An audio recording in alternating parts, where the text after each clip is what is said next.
Okay, good morning everybody. चलो, तो अभी हमने सारे प्रोविजन कर लिए हैं from residential status section number 9 5 से लेके।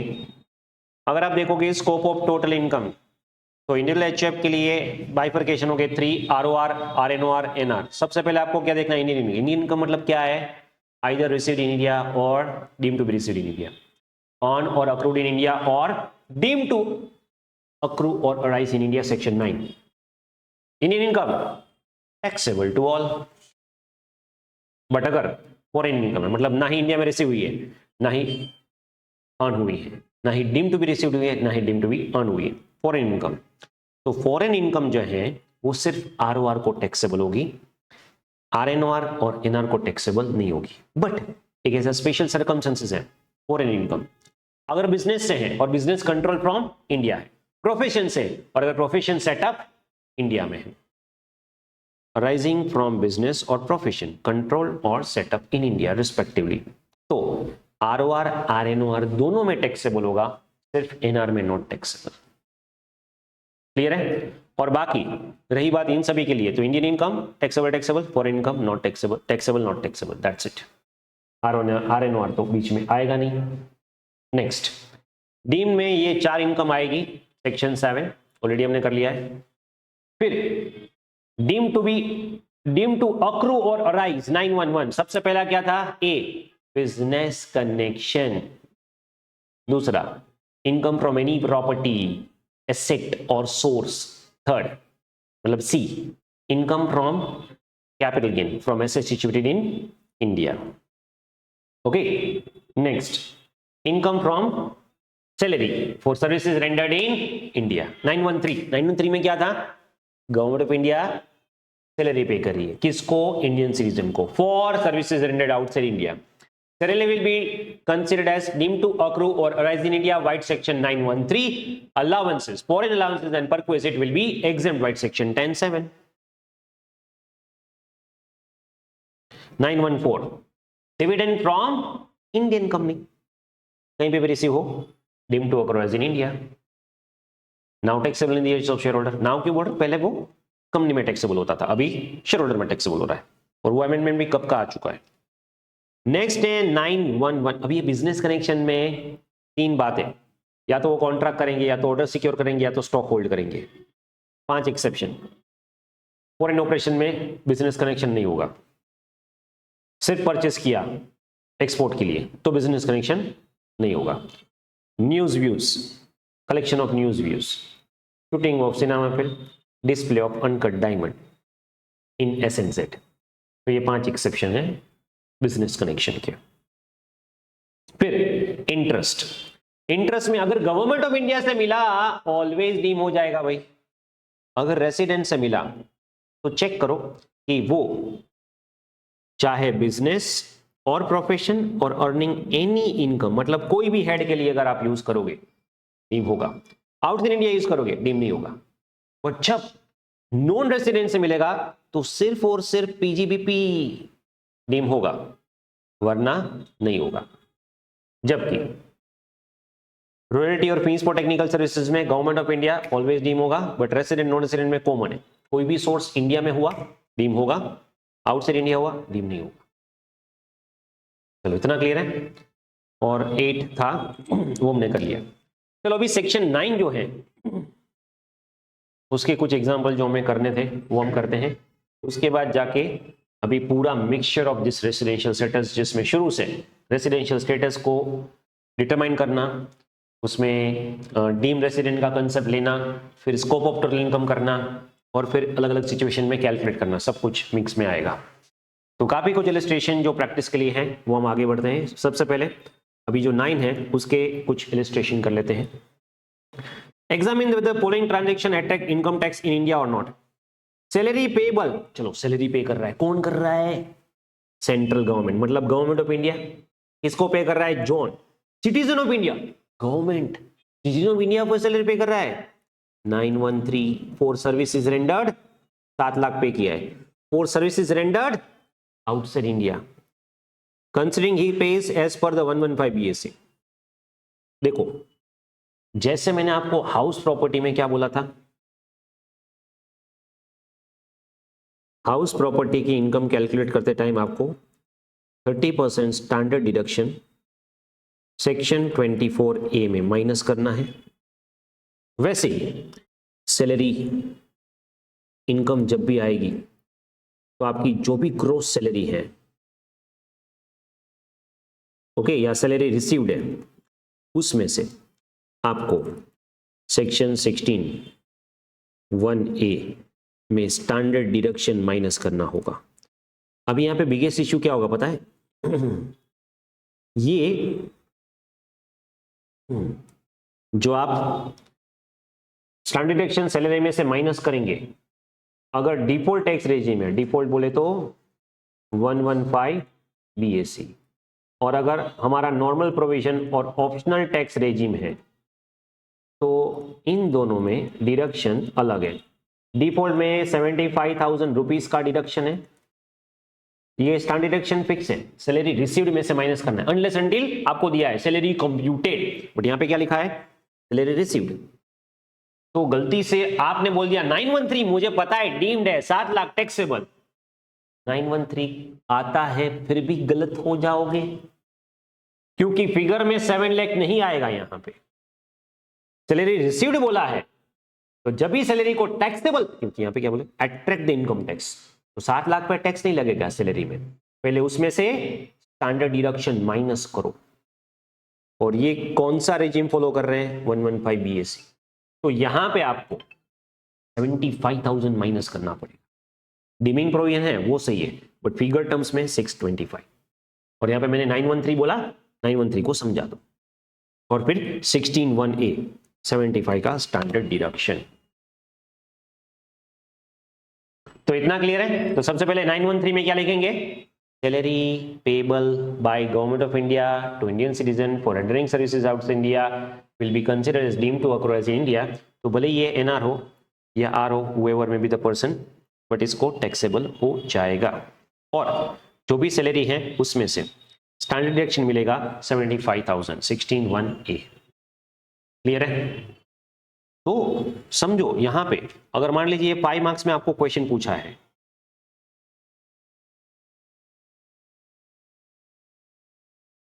तो ये टैक्सेबल और 625 लिखा ना, उसका हाफ, और ये जो रीजन लिखा ना, उसका हाफ।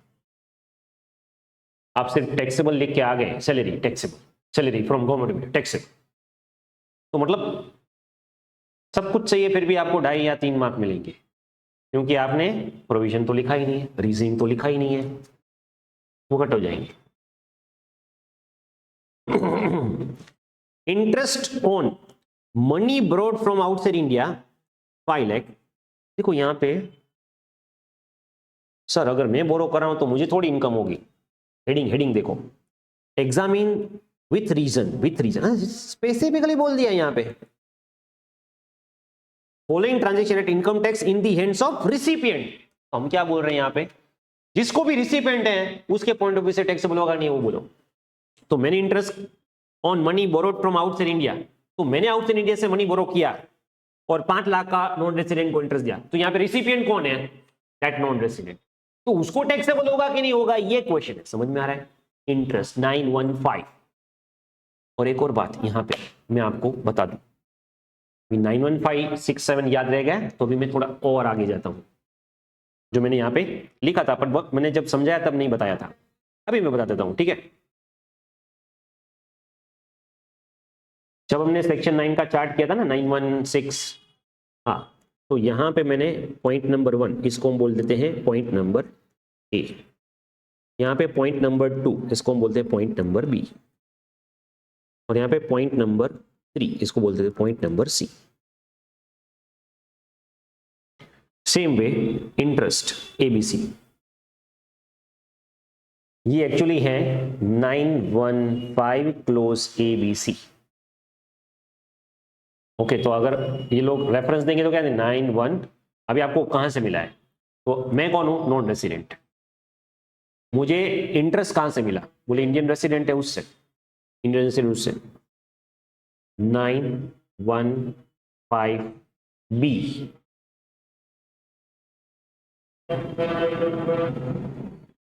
गवर्नमेंट 915 ए, रेसिडेंट से मिला 915B, नॉन रेसिडेंट से मिला 915C, royalty fees for technical services में वही 916ABC, 917ABC, government, resident, non resident, ABC। याद रखने में आसानी हो जाएगी। क्लियर है? ये बीच में एक 22 रह गया है, हाँ अभी देख लेते हैं। ये 26 मैंने आपको होमवर्क में दिया था, हाँ वो तो आ गया होगा, आपको कोई डाउट नहीं है, आंसर भी दिया हुआ है मैंने। हाँ चलो यहाँ पे वापस आ जाओ। तो interest on money borrowed from outside India by non resident for the purpose of with India से at Mumbai. Interest on money borrowed from outside India by non resident. अच्छा ये तो नॉन रेसिडेंट है, तो नॉन रेसिडेंट तो यहाँ पे close क्या होगा? सी। रेसिडेंट से बोरो नहीं किया है, एक नॉन रेसिडेंट दूसरे नॉन रेसिडेंट से बोरो किया है, तो सी होगा। For the purpose of business, हाँ ये वो एक्सेप्शन वाला है, अगर बिजनेस इन इंडिया हुआ तो डीम होगा, वरना डीम नहीं होगा। 91C 915C है यहाँ पे, नॉन रेसिडेंट। क्लियर है? और यहाँ पे पर्पज सिर्फ बिजनेस होना चाहिए, और कोई पर्पज नहीं, बिजनेस या profession. Post office saving bank interest, ये बहुत इंटरेस्टिंग है। Post office received by resident assessing mister Ram as 46 if exercise option for shift out, मतलब ऑप्शनल टैक्स। अभी एक स्पेशल बात ये याद रख लो, पहले तो वो मैंने जो टीटीए करवाया था ना आपको, सेक्शन 80 टीटीए, वो सेविंग बैंक का जो इंटरेस्ट है उसमें आपको 10,000 मिलते हैं। टीटीए में कितना मिलता है? सेविंग बैंक में 10,000 डिडक्शन। बट अगर मान लीजिए मेरा पोस्ट ऑफिस सेविंग बैंक में इंटरेस्ट मिल रहा है, तो पोस्ट ऑफिस सेविंग बैंक में वैसे ऐसी कमी सेक्शन होगी, कमी रेवेन्यू इनकम होगी, जिसमें आपको डबल बेनिफिट मिल रहा है। One of the income is interest from post office saving bank.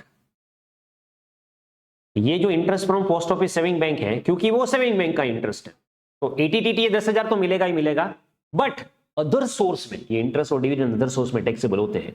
Other source में एक और एग्जेम्पशन मिलता है, अगर आप पोस्ट ऑफिस सेविंग बैंक में इन्वेस्ट करते हो और उसमें से आपको इंटरेस्ट मिलता है, तो 3,500 सिंगल अकाउंट और ज्वाइंट अकाउंट में 7,000 का एग्जेम्पशन मिलता है। तो 19 में से आपको क्या करना है? 3,500 तो वैसे ही एग्जेम्प्ट हो गया, माइनस कर दो, बाकी जो बचा उसमें से 10,000 का टीटीए माइनस कर दो, तो फाइनल टैक्सेबल कितना होगा? देखो 19 है, उसमें से 3,500 पहले एग्जेम्प्ट कर दो, ये एग्जेम्प्ट है और ये अदर सोर्स में आएगा, और ये 10,000 टीटीए, 80 टीटीए। समझ में आ रहा है? 10-15 में एग्जेम्प्ट है 3,500 और टीटीए में आपको डिडक्शन मिल जाएगा। तो फाइनली लिखना है पार्टली टैक्सेबल या टैक्सेबल बट 5,500। क्लियर है? Royalty paid by resident to non resident, resident to non resident, मैं नॉन रेसिडेंट हूं, मुझे रॉयल्टी मिल रही है, मुझे कहां से मिल रही है?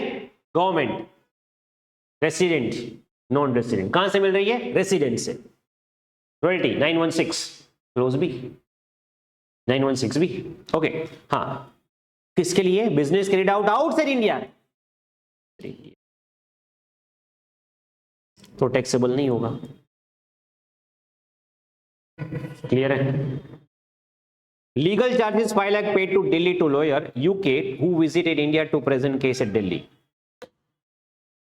Business connection also include professional connection, और आप पेड इन दिल्ली, बात हो गई खत्म, दिल्ली में ही है तो फिर यहाँ पे कनेक्शन को भी करने की जरूरत नहीं है, 5 लाख इंडिया में टैक्सेबल हो जाएगा। Recede in India, taxable in India. समझ में आ रहा है? इतना क्लियर है? एक बीच में एक क्वेश्चन रह गया था 22, उसको भी देख लेते हैं। इलस्ट्रेशन, हाँ 22, Miss Vivitha paid $5,000 to Miss Kulashekhar, a management consulting practicing in Colombo, specializing project financing. The payment was made in Colombo, non-resident है, consultancy is related to project India, yes, ये consultancy, fees for technical services बोलो या royalty बोलो, ये fees for technical services है, तो वो किसके लिए है? For the project in India, deem हो जाएगा। Is chargeable India? Yes, it will be deemed. Clear है?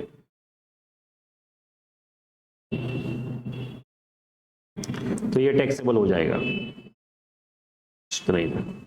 नेक्स्ट इलस्ट्रेशन,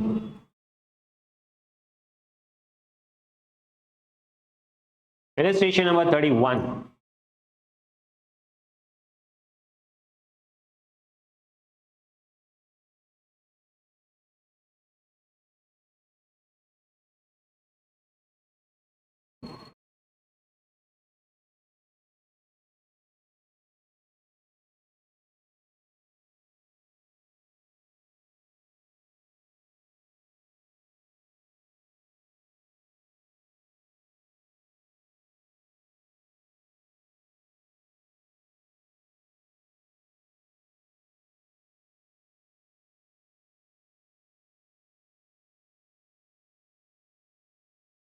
चलो इलस्ट्रेशन 31 करते हैं। यहाँ पे आपको रेसिडेंशियल स्टेटस से लेके ये सेक्शन 9 तक की प्रोविजन पता होनी चाहिए।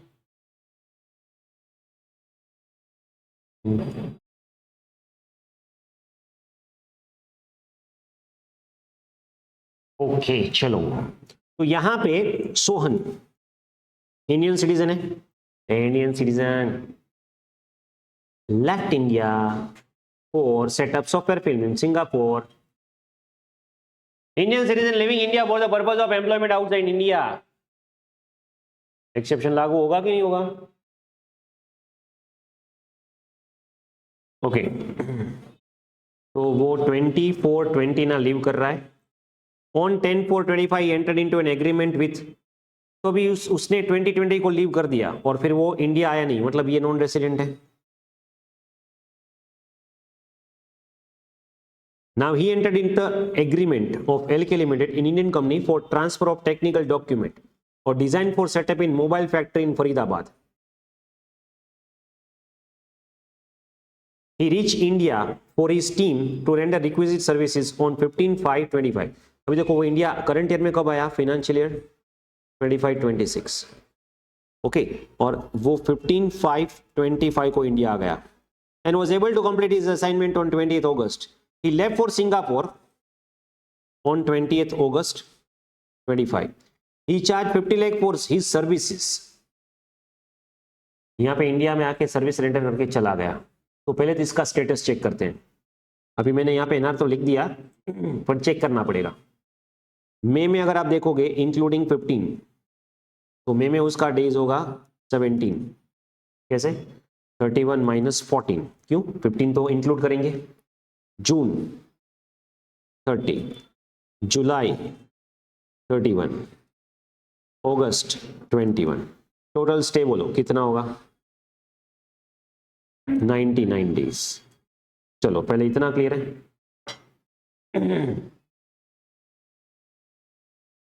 तो यहां पे ये क्या बोल रहे हैं? आपने लेफ्ट किया था एम्प्लॉयमेंट के लिए और अभी वापस आए हैं इंडिया विजिट करने के लिए। वैसे तो आप वापस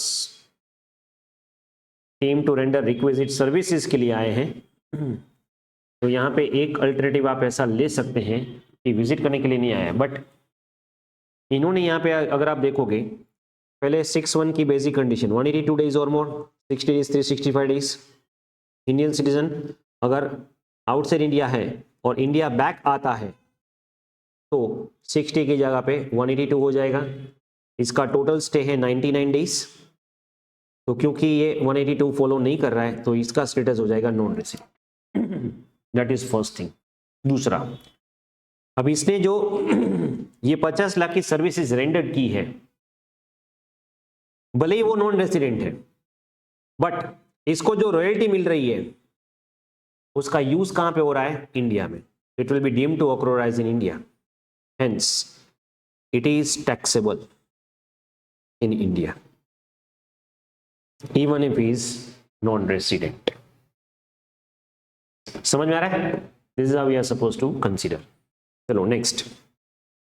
Mr. Thomas, non-resident and citizen of Japan, entered into following transaction. तो ये एनआर है। Interest received from Marshal NR 915C NR interest only business or profession in India. The borrowed fund is used by investing in India's companies that fund for earning interest. India में भले ही है but earning interest मतलब other source business नहीं है, तो ये deem नहीं होगा। एक्सेप्शन, यहां पे देखो एक्सेप्शन पूछा, नॉट टैक्सेबल। देखो ऐसे क्वेश्चन में आपको पहले ही बता देना है टैक्सेबल या नॉट टैक्सेबल, ओके, और अमाउंट के साथ, और फिर आप यहां पे रीजनिंग दे दोगे। Receive 10 lakh in Japan for business enterprise in India for granting licence for computer software not hardware specific. Computer software is to be treated as the royalty, और ये बिजनेस इन इंडिया के लिए है तो डीम हो जाएगा यस टैक्सेबल, और ये रॉयल्टी हो जाएगी।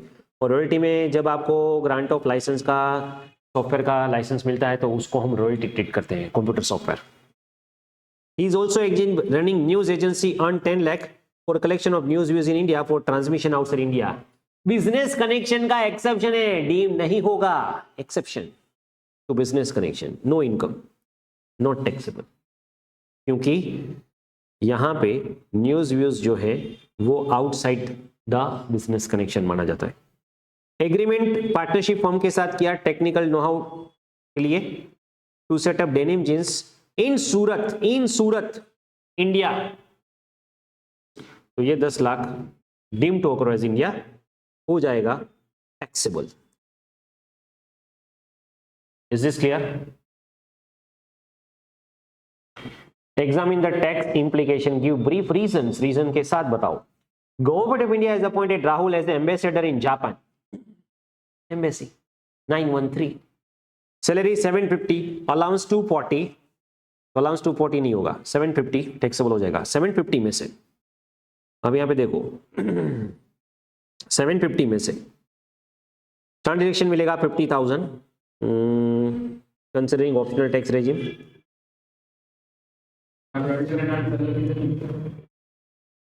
और डिफॉल्ट टैक्स रेजिम करोगे तो 75।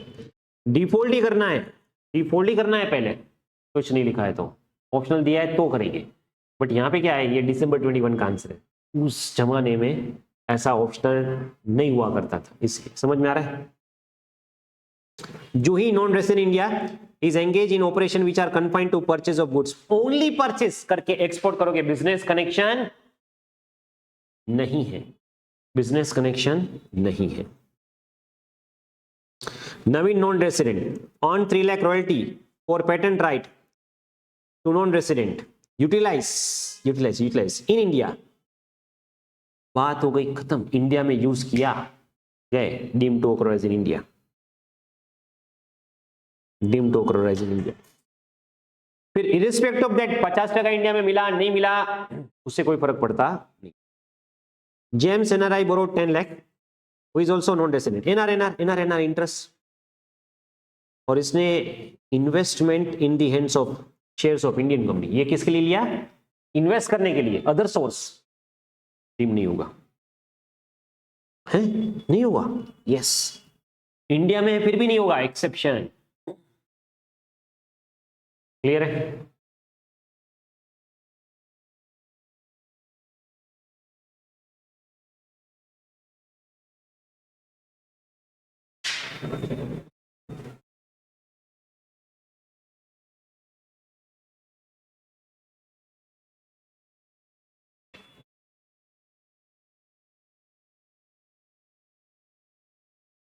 अभी बीच में मैंने कुछ स्किप किए हैं, वो इसीलिए क्योंकि मैं वो 15 लाख वाला जो टॉपिक है वो साथ में करवाना चाहता हूं। अभी इलस्ट्रेशन 39 पे सीधा आ जाओ।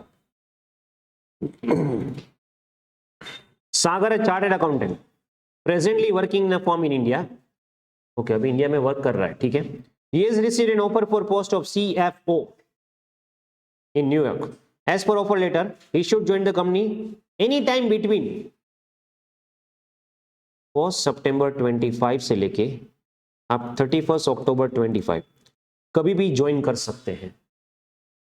He approached you to advise to mitigate his tax liability, वो आपको एडवांस मतलब वो आपको एडवाइस लेने, बोलो चार्टर्ड अकाउंटेंट खुद किसी और से एडवाइस लेके आ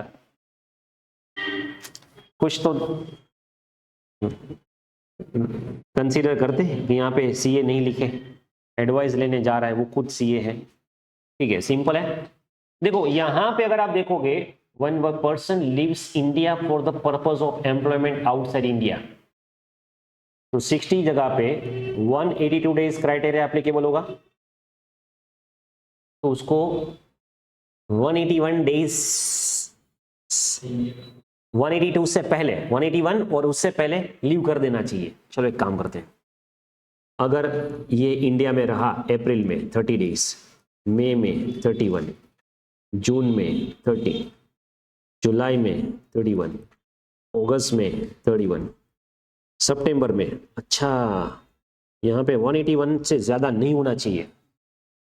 ओके, तो बैलेंस करो, balance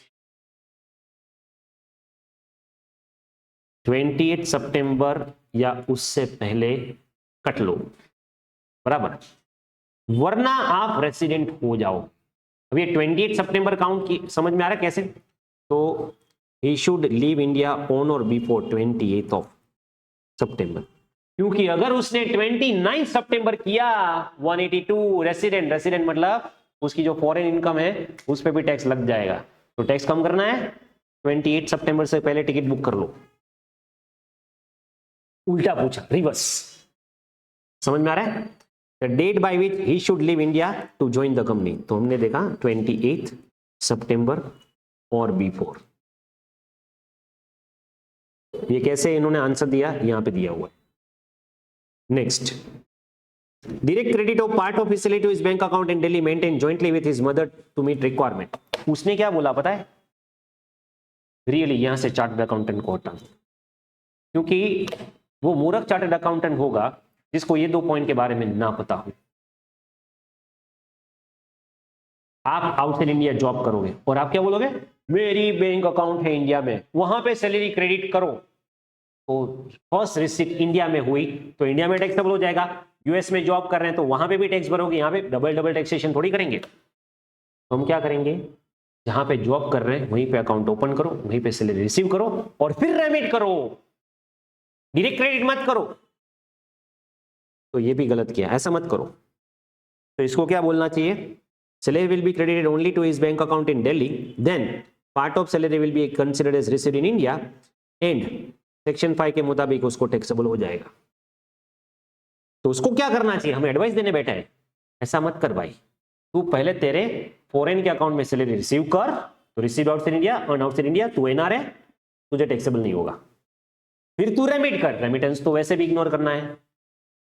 Sagar should receive entire salary in New York, देखो तो उसको हमें एडवाइस क्या देना है, पहले वहां पे रिसीव कर, फिर यहां पे शिफ्ट कर, and remit to his bank account in Delhi, तो फिर तुझे टैक्स नहीं लगेगा।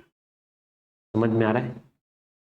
तो कभी कभी ऐसे भी पूछ लेते हैं, ये ऑलरेडी फाइनल में ऐसा टॉपिक था तो उन्होंने क्या किया, फाइनल से यहाँ पे एमटीपी में पूछ लिया। 40 बाद में करेंगे।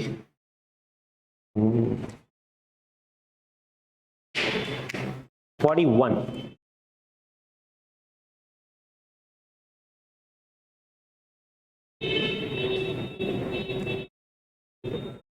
Mr. Rakste, age 59, Indian citizen, travel frequently out of India for his business trip as well as for his outing. He left India on Delhi airport on 20th April 25, returned on 15th October. अच्छा, अप्रैल के 20 days तो यहाँ पे थे आप भाई, फिर चले गए, फिर वो वापस अक्टूबर में आए, तो अक्टूबर में 31 माइनस 15 नहीं 14, 15 में तो काउंट करेंगे, यहाँ पे है ऐसा, तो अक्टूबर के 17, नवंबर के 30, ऐसा करते करते करते 31 मार्च तक काउंट कर लो कितने डेज हो गए, 2017, नवंबर, दिसंबर, जनवरी, फरवरी, मार्च, 180 डेज, 182 और मोर, यस रेसिडेंट। ओके, फिर पिछले 7 सालों में लेस देन 700, RNOR 700 हुए नहीं, 730 हुए नहीं, RNOR। तो अभी आपको पहले तो ये स्टेटस कैलकुलेट करना है RNOR, अभी आपको क्या करना है, ये 3 इनकम RNOR के पॉइंट ऑफ व्यू से बतानी है। तो अभी आप समझो, पहले हमने इंडिपेंडेंटली रेसिडेंशियल स्टेटस किया, फिर हमने independently scope of total income किया। अभी देखो यहाँ पे क्या कर रहे हैं, मिक्स। पहले स्टेटस काउंट करो और फिर आप उसका स्कोप टोटल इनकम कैसे कैलकुलेट करोगे। LTC on sale of shares of Shama India limited listed company, Indian company का शेयर्स हैं तो ऑलवेज डीम हो जाएगा, डीम हो जाएगा तो taxable to all. 112 sale proceeds में credited to his bank account, फर्क नहीं पड़ता, यूके में रिसीव कर रहे हैं। क्यों क्यों क्यों? क्योंकि ये इंडियन कंपनी के शेयर्स हैं, उसका एलटीसीजी है, तो ये डेफिनेटली टैक्सेबल हो जाएगा considering deem to accrue as India. बराबर है। डिविडेंड 40,000 रिसीव फ्रॉम रिलायंस, बात हो गई खत्म। कहां पे रिसीव हो रहा है, क्या हो रहा है, क्या फर्क पड़ता है। ओके, एक और बात, एक्चुअली ये अदर सोर्स का कंसेप्ट यहाँ पे मिक्स किया है। अदर सोर्स में मैं आपको समझा दूंगा, आगे आएगा तब। ये डिविडेंड आपको मिला है 40,000, ये डिविडेंड आपको 40,000 टैक्सेबल हो जाएगा। अभी ये कंसेप्ट जो है ना, फॉर द अबोव पर्पस, इसने बोरो किया था और इंटरेस्ट है 10,000, मतलब ये खर्च है, ये एक्सपेंस है, ये एक्सपेंस है। आपको डिविडेंड मिला, अभी डिविडेंड के लिए इन्वेस्टमेंट करना था, आपके पास पैसा नहीं था, आपने बोरो करके इन्वेस्ट किया।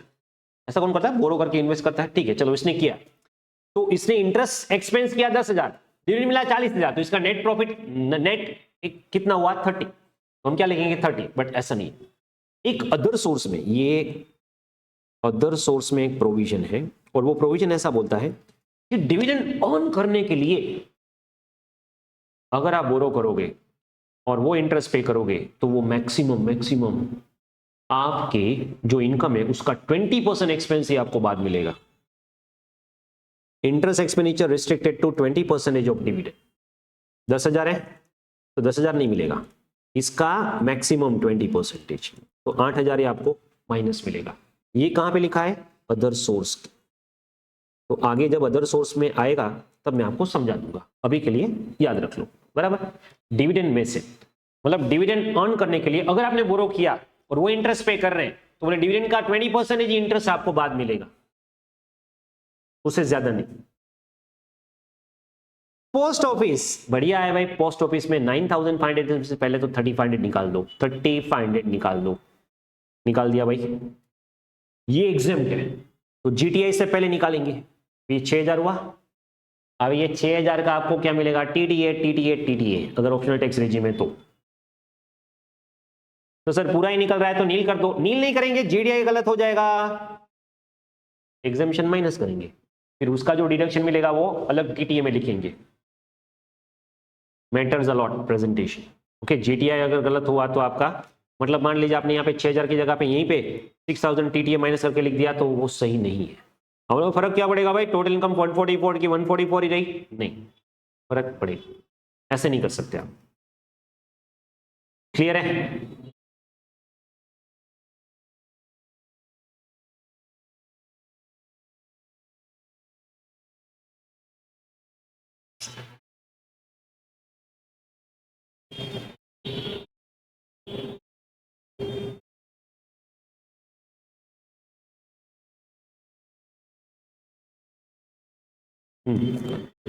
इलस्ट्रेशन 45 मई 25 में ये क्वेश्चन पूछा, देखो सेक्शन 9 पे ध्यान दे। आई थिंक सो पूरा 9 ही पूछा था, देख लेते हैं पूरा 9 पूछा था कि नहीं पूछा था। मई 25 का पीवाईक्यू है ये। State with reason in the hands of independent situation recipient taxable होगा नहीं होगा। Mr Mahesh received dividend 7 lakh declared paid by foreign company outside India, foreign company outside India, foreign income. Such dividend has been declared in respect of shares which derive their value substantial from asset in India. He is RNOR. अब देखो इन्होंने एक word यहां पे लिखा है, मैंने एक आपको डिविडेंड का चार्ट ड्रॉ करवाया था,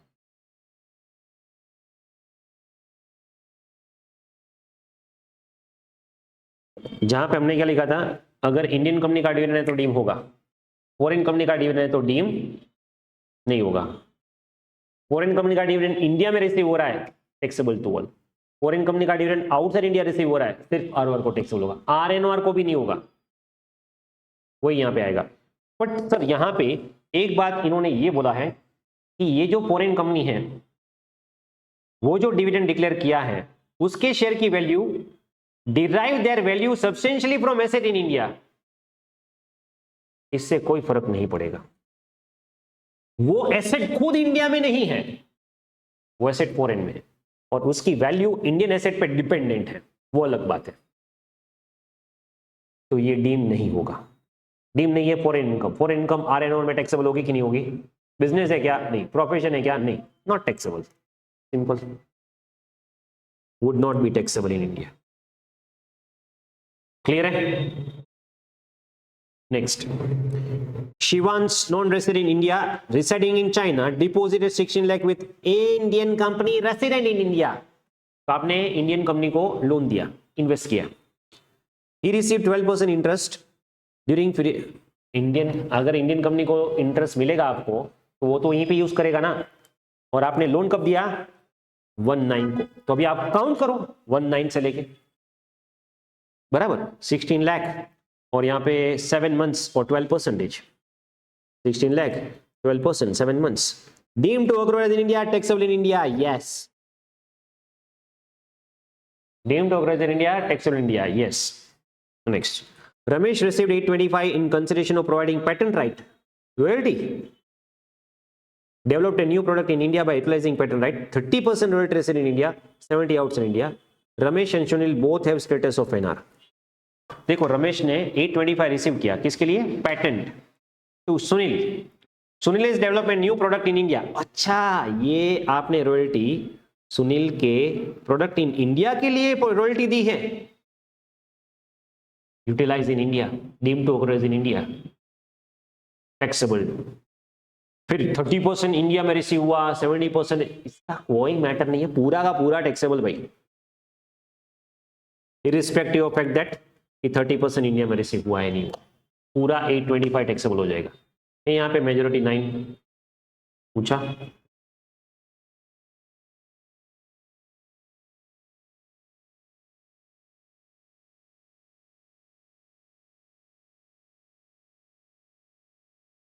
चलो तो ये था सेक्शन 9 और उसके काफी इलस्ट्रेशन। नाउ हम एक बहुत ही इंपॉर्टेंट टॉपिक पे जा रहे हैं, इलस्ट्रेशन 34। चेक करो इससे पहले कोई इलस्ट्रेशन पेंडिंग है क्या?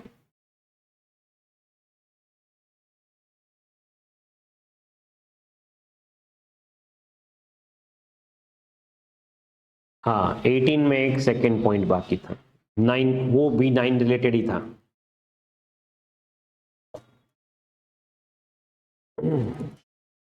हाँ, 18 में हमने क्या किया था समझो, एक कंपनी है डेजी, फॉरेन कंपनी, वो रेसिडेंट नहीं होगी। इसका पीओईएम वो भी इंडिया में नहीं है, मतलब वो नॉन रेसिडेंट है। चलो हमने वो तो डिटरमाइन कर लिया था कि एनआर है। फिर इस एनआर ने किया क्या, ये कंपनी ने उसके एक लाइजन ऑफिस को बोला तू एक काम कर, क्या, तू अनएसोर्टेड डायमंड परचेस करके बेच। अभी देखो यहां पे आपको क्या लगेगा, ये डायमंड को डिस्प्ले करने की बात हो रही है एसएनजेड में, नहीं, इसकी बात नहीं हो रही है। ये कोइंसिडेंटली डायमंड यूज किया है, बट ये क्या बोल रहा है इंडियन लाइजन ऑफिस को, तू परचेस करके एक्सपोर्ट कर, तू परचेस करके एक्सपोर्ट कर।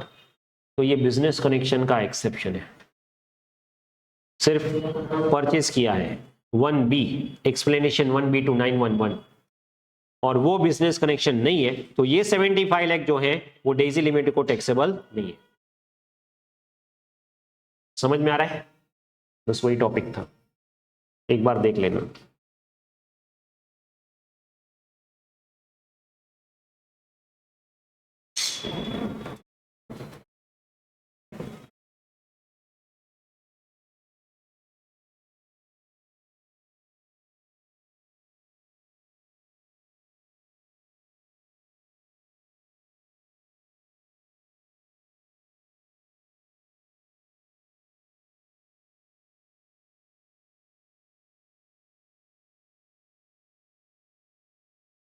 Okay, next illustration number 34।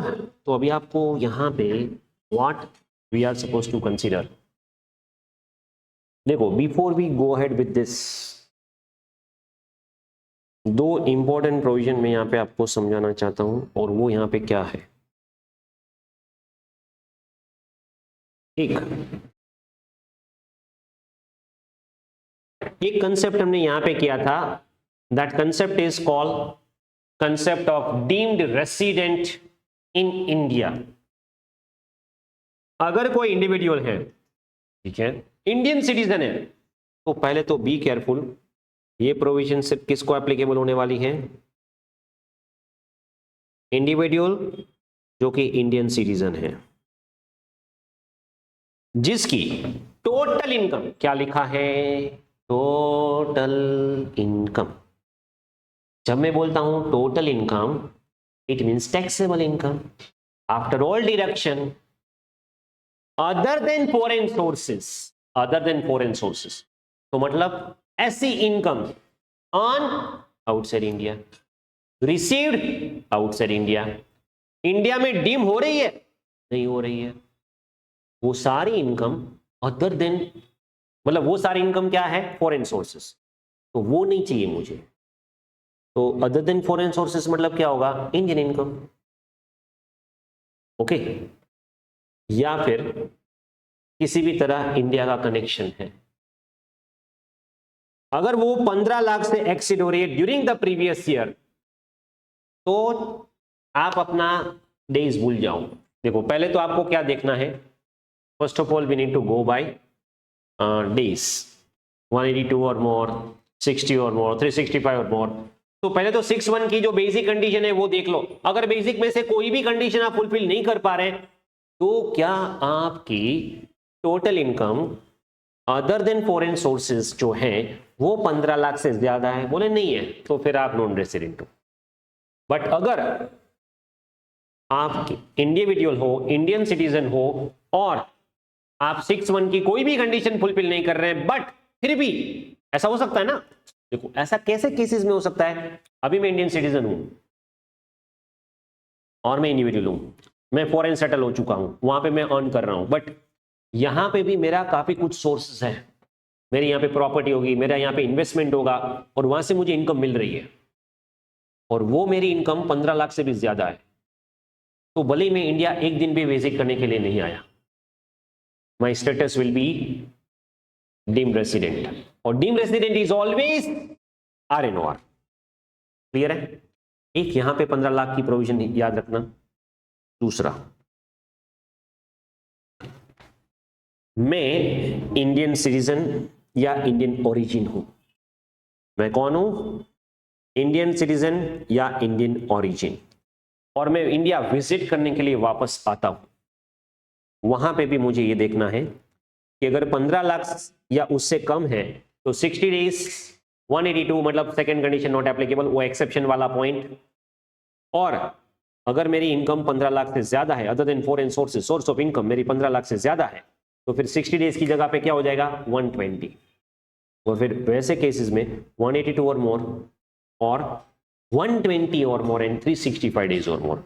और 120 और 181 की अगर मैं कंडीशन सेटिस्फाई करता हूं, तो ये बिकॉज ऑफ दैट 15 लाख में कर रहा हूं, और जब बिकॉज ऑफ एक्सीडिंग 15 लाख आपका स्टेटस आता है, तो उसका टैग फिक्स हो जाता है RNOR, उसमें हम एडिशनल कंडीशन चेक ही नहीं करते। क्लियर है? अब वापस हम इलस्ट्रेशन पे आते हैं।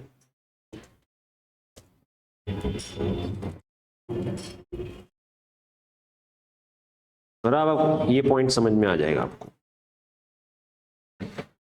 Miss Shruti individual, Indian citizen, अच्छा यहां पे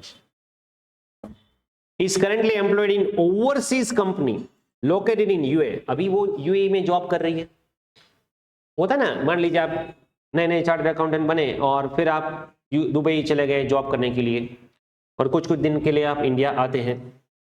प्रीवियस ईयर में आप सिर्फ 157 डेज इंडिया में स्टे किया, 157 है, ये 120 और 181 के बीच में आ रहा है।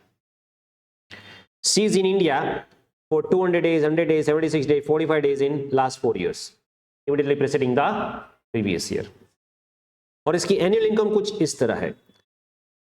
अभी यहां पे देखो, ऐसे केसेस में अगर आप यहां पे भी देखोगे ना 15 लाख मोर और लेस हो रहा है, तो सबसे पहले आपको ये चेक करना है कि मिसेस श्रुति जो है उसके source of income other than foreign sources कितने हैं।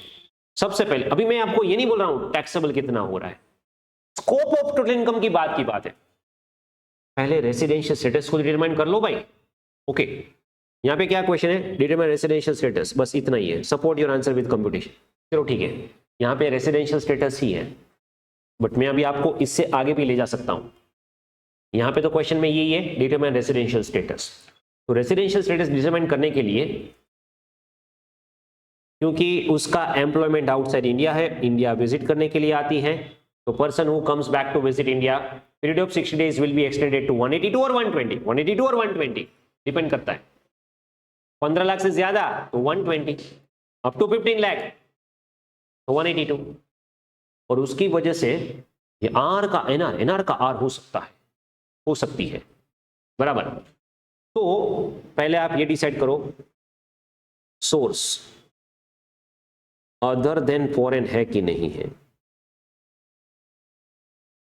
सोर्स अदर देन फॉरेन है कि नहीं है।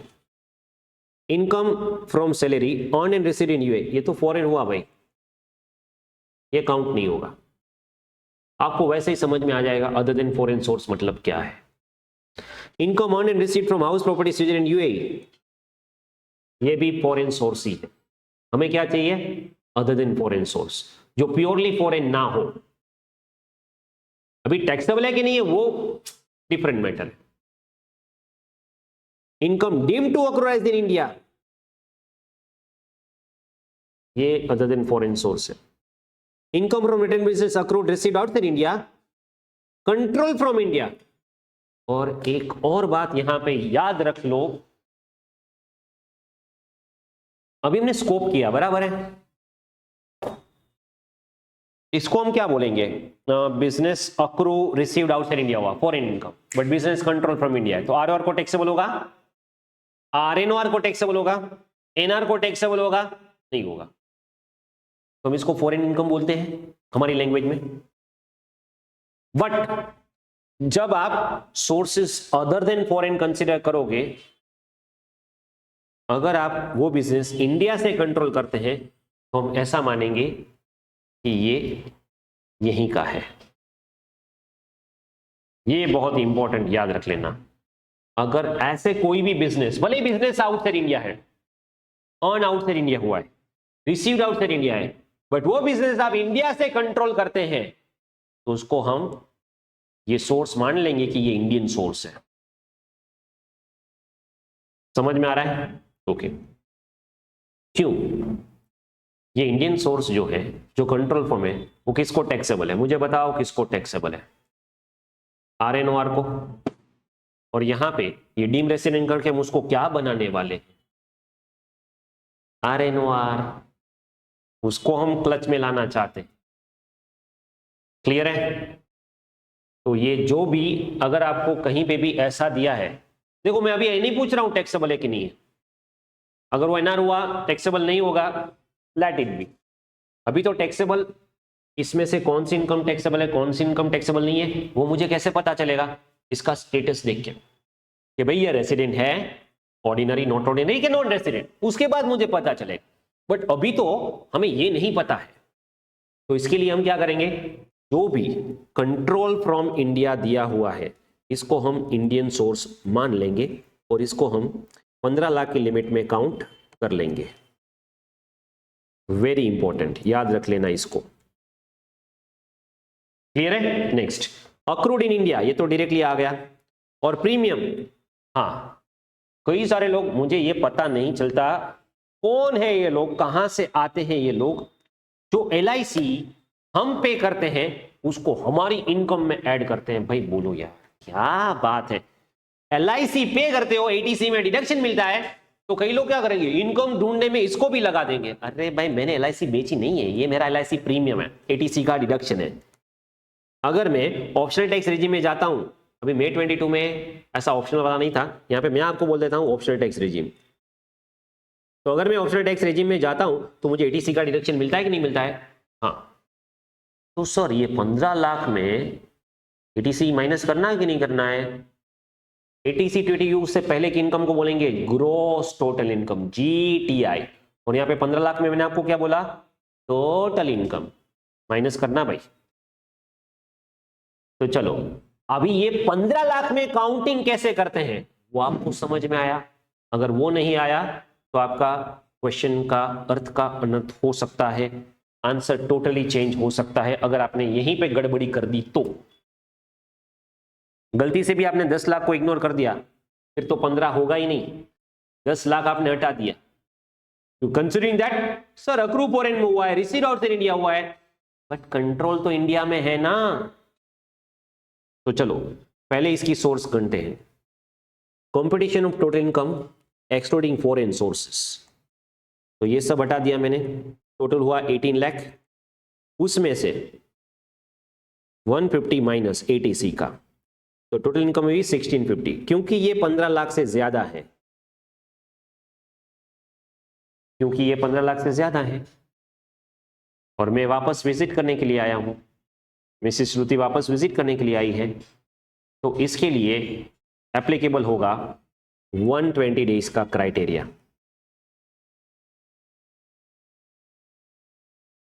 अभी मैंने जो एक्सेप्शन में जो दो चार्ट बताया था ना आपको, एक में 60 का हम 182 कर देंगे, एक में 60 का 120 करेंगे। यहां पे 120 हुआ क्योंकि अदर देन फॉरेन सोर्सेस ये 15 लाख से ज्यादा है। अभी गलती से आपने मान लीजिए 10 लाख हटा दिया तो यहाँ पे 650 आएंगे, तो आप क्या बोले? Only 182 non resident. समझ में आ रहा है? पूरा आंसर चेंज हो जाएगा। तो यहाँ पे 120, हाँ 120 तो हो रहा है क्योंकि यहाँ पे अगर आप देखोगे प्रीवियस ईयर में है 157 डेज और पिछले 4 सालों में 365 से तो ज्यादा है, तो ये बन गया। ये कंडीशन की वजह से, ये सेकेंड कंडीशन की वजह से वो क्या बना? ये सेकेंड कंडीशन की वजह से वो क्या बना? रेसिडेंट। तो ये रेसिडेंट आरएनओआर माना जाएगा, आरएनओआर माना जाएगा। एडिशनल कंडीशन चेक करने की जरूरत नहीं है, नो नो नो, यहां पे सीधा हम क्या करेंगे? आरएनओआर। Is this clear? समझ में आ रहा है? सर बट अगर यहाँ पे 182 और मोर दिया है तो, अरे फिर तो ये झंझट ही नहीं है। 182 और more, first condition satisfied, that's it resident. तो मुझे ये सब चेक करने की जरूरत नहीं है। इन लोगों ने इसलिए जानबूझ के 120 और 181 के बीच में डेज दिया है। क्लियर है?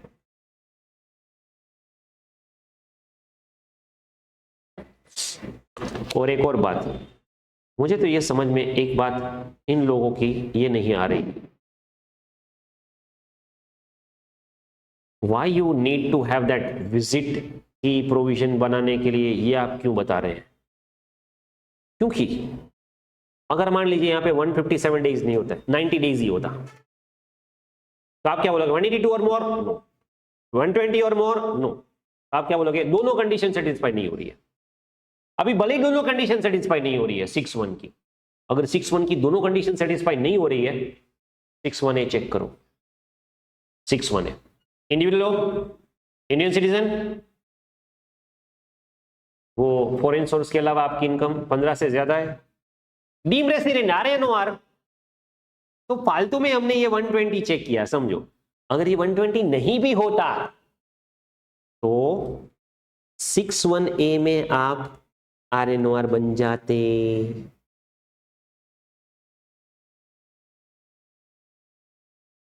ओके, बट अभी मैं 6-1A क्यों अप्लाई नहीं कर रहा हूं? 6-1A तभी अप्लाई होगी इफ 6-1 में आप रेसिडेंट नहीं हो। तो मैंने 6-1A क्यों अप्लाई नहीं किया? मतलब यहां पे इन्होंने क्या रखा है पता है? वन वे और अदर वे, आपको ये 15 लाख जैसे आपकी क्रॉस हुई ना, हम आपको आरएनओआर बना के छोड़ेंगे वाया एक्सेप्शन, या 6-1 फॉलो नहीं किया तो 6-1A लगा दिया, आरएनओआर तो बना के छोड़ेंगे आपको। 15 लाख जैसे ही क्रॉस हुआ। समझ में आ रहा है? बट यहां पे क्यों है, यहां पे 157 एंड ये सेकेंड कंडीशन फुलफिल हो रही है, तो अभी आप RNR बन गए, तो फिर 61A अप्लाई नहीं होगा। तो 61A की बारी तभी आएंगी अगर इसकी दोनों कंडीशन आप फुलफिल नहीं करते, तो हम 61A को चेक करेंगे। तो यहां पे तो मैं 61A को चेक ही नहीं करूंगा। समझ में आ रहा है? तो don't give the reference of 61A over here. 61 से ही आप रेसिडेंट बन रहे हैं, स्टेटस वही है RNR। समझ आ रहा है? तो यहां पे मेरा उद्देश्य ये था कि ये 15 लाख इनकम कैसे कैलकुलेट करते हैं वो आपको आना चाहिए, and that's really very crucial thing over here इस क्वेश्चन में, इसके जैसे हर एक क्वेश्चन में। चलो, कैन यू टेल मी यहां पे वो सोर्स कितना है? अभी बाकी सब भूल जाओ, मुझे सिर्फ इस सम में वो सोर्स बताओ, अदर देन फॉरेन सोर्स कितना है? क्या बताना है मुझे? Other than foreign source. बाकी पूरा क्वेश्चन भूल जाओ कि इसमें क्या लिखा है। गो अहेड, आंसर में मत देखना।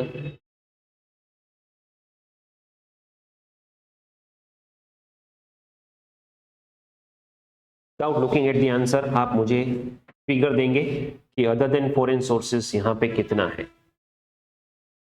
और ये लोग पता नहीं जानबूझ के ऐसा करते हैं कि आप गलती करो, और वही गलती करो जो आप बार बार करते रहते हो। Hey, don't turn the page, okay? Previous question.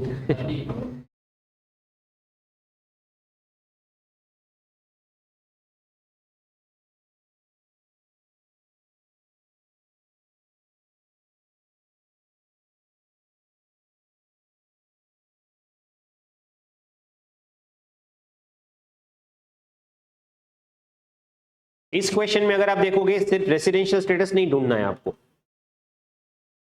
Total income भी कैलकुलेट करनी है।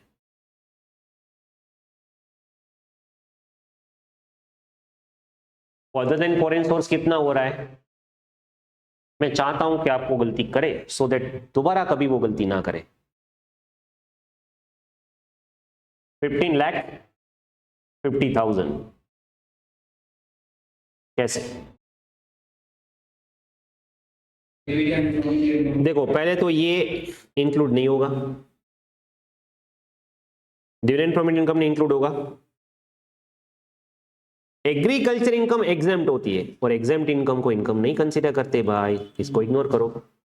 Rent received 4 lakh, profit from business in US but setup कहां पे है? इंडिया में। तो इसका टोटल करो 550, 4 लाख और 6 लाख, 15,50,000। अच्छा, वेरी गुड। बस मैं यही चाहता था कि आप ये गलती करो सो दैट कभी भी फ्यूचर में आप ये गलती ना करो। और इन्होंने जानबूझ के फिगर ऐसा रखा है कि पता था यहीं पे गलती करोगे, मुझे भी और इंस्टीट्यूट को भी। रेंट रिसीव्ड कौन माइनस करेगा 30% बे? अभी जैसे ही वो 30% माइनस किया तो अदर देन फॉरेन सोर्स कितना आ गया? 14,30,000। 15 से कम हो गया। देखो, आपका टोटली ड्रास्टिकली आंसर चेंज हो जाएगा, क्योंकि आपने वो गलती की। तो 15 से ज्यादा आप बोलोगे हाँ डीम रेसिडेंट है, डीम रेसिडेंट नहीं तो आप क्या बोलोगे? वो 60 डेज का 120 डेज हो जाएगा, 15 लाख से ज्यादा है। बट यहां पे 15 लाख से ज्यादा नहीं है।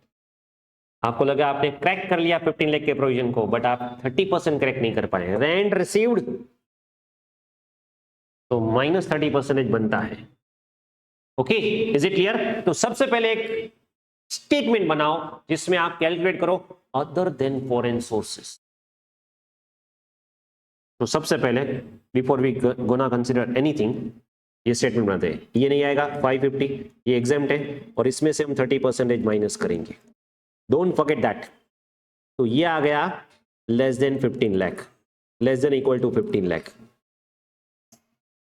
तो अभी हमें 15 लाख से ज्यादा नहीं हो रहा है, तो ऐसे आपको सोचना है। समझ में आ रहा है? अभी मुझे पता चल गया 15 लाख से क्रॉस मेरा source of income Indian source of income नहीं है, other than foreign source of income नहीं है। चलो तो अभी आगे बढ़ते हैं क्वेश्चन में। Mr Dhanush, Indian citizen, age 35, worked in ABC in Mumbai, got the job in USA, 1/6/24, left India on first time on 31st July 24, joined on 8/8/24, 25-26 में वो 25 मई को आया और 20 सितंबर को चला गया। काउंट करो डेज, डेज काउंट करो यहां पे। चलो मैं यहां पे काउंट कर लेता हूं। मई में 31 - 24, 7, जून 30, जुलाई 31, अगस्त 31, सितंबर 22। टोटल बताओ कितना होगा? 121 डेज। डेज भी देखो क्या एग्जैक्ट फिगर पकड़ा है, 121 डेज। आप गलती करोगे, पता था 15 लाख क्रॉस करके बोलोगे, आपको बताऊं वो जो प्रोविजन पता चल गया 15 लाख क्रॉस हुआ, 60 का हो गया 120, यहाँ पे 121, ये बन जाएगा RNOR। और RNOR के हिसाब से आप पूरी इनकम को टैक्स करके आएंगे, क्योंकि स्टेटस RNOR हुआ, अभी टैक्सेबल इनकम भी पूछिए तो आप think from the point of view RNOR, but RNOR है ही नहीं। Why not RNOR? क्यों? इनकम हुई है 14,30,000, वो विजिट करने के लिए इंडिया आया करंट ईयर में और स्टे हुआ 121 डेज। जब इंडियन सिटीजन विजिट करने के लिए आता है तो उसके अदर देन फॉरेन सोर्स की इनकम कितनी है? बोले 14,30,000। अच्छा, तो 60 डेज बन गया 182, तो only 182 days criteria is applicable. Status आएगा नॉन रेसिडेंट। अभी नॉन रेसिडेंट के पॉइंट ऑफ व्यू से सोचो क्या क्या टैक्सेबल होगा, क्या क्या टैक्सेबल नहीं होगा। समझ में आ रहा है? तो क्योंकि ये 15 लाख से एक्सीड नहीं हो रहा है, अगर एक्सीड होगा तो 120 डेज। ओके, तो फिर यहां पे पहले हमने 15 लाख देखा, एक्सीड नहीं हो रहा है, तो यहां पे सिर्फ 182 डेज क्राइटेरिया एप्लीकेबल, और क्योंकि 182 डेज क्राइटेरिया एप्लीकेबल है तो ये नॉन रेसिडेंट बन जाएगा। तो पहले तो ये समझ में आया नॉन रेसिडेंट है। जैसे ही वो नॉन रेसिडेंट बना, फॉरेन इनकम नहीं आएगी, ये आ जाएगी, ये भी आ जाएगी, और यहां पे नॉन रेसिडेंट बनते ही ये है डिफरेंस टैक्सेबल में और वो सोर्स में। क्योंकि सोर्स करते टाइम मुझे पता नहीं था कि मैं नॉन रेसिडेंट हूं, RNOR हूं कि ROR हूं, इसलिए मैंने सेटअप और कंट्रोल वाली इनकम को ध्यान में लिया था। बट जैसे ही मैं नॉन रेसिडेंट बना तो यहां पे क्या हो जाएगा? प्रोफेशन है, सेटअप इन इंडिया है, but is it there foreign income NR? कभी नहीं होगी। अरे बट सेटअप इन इंडिया में नहीं होगी भाई, NR है, तो ये 6 लाख नहीं होगा। ये और यहां पे भी गलती मत करना, ये 830 आपका आना चाहिए, वहां पे भले ही 1430 है बट यहां पे 830 हो जाएगा। तो ये दो बार कैलकुलेशन है ना, वो समझ में आ रहा है कैसे कर रहे हैं? एक ये रेसिडेंशियल वाला 15 लाख से ज्यादा है कि नहीं उसके लिए, यस सर। ये नॉन रेसिडेंट हुआ, आपने सीधा बोल दिया डीम रेसिडेंट तो चेक करो। अरे डीम रेसिडेंट तो चेक करेंगे ना 15 से क्रॉस हुआ तो, क्योंकि डीम रेसिडेंट तभी होगा अगर इसकी इनकम 15 से ज्यादा है, वरना नहीं होगा। तो ना ही वो रेसिडेंट है, ना ही वो डीम रेसिडेंट है, मतलब नॉन रेसिडेंट है।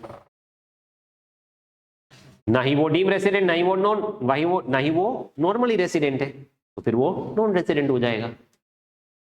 ये जो दो कैलकुलेशन करना पड़ रहा है ना बार बार, मतलब हर एक सम में, ये टैक्सेबल इनकम जिसमें भी पूछेंगे ना वहां पे आपको ध्यान में लेना होगा। चलो इतना क्लियर है? नेक्स्ट। और ऐसे अगर आप सम देखोगे बार बार लगातार, मई 22 में पूछा, नवंबर 22 में पूछा, कई बार RTPMT में पूछा, रिसेंटली भी पूछा है। ओके, मिस्टर सार्थक इंडिविजुअल, और यहाँ पे बार बार वही बताएंगे इंडिविजुअल, इंडियन सिटीजन, मतलब वो प्रोविजन एप्लीकेबल हो जाएंगे यहाँ पे। और 2007 से वो दुबई में है और कभी इंडिया आया ही नहीं है। इंडिया नहीं आया कभी नहीं, नो। ठीक है, इंडिया का सोर्स देख लो भाई, ये है फॉरेन सोर्स, ये है Indian source, Indian source, setup in India, Indian source, ये तीन का टोटल करो। हो गया भाई 15 लाख क्रॉस।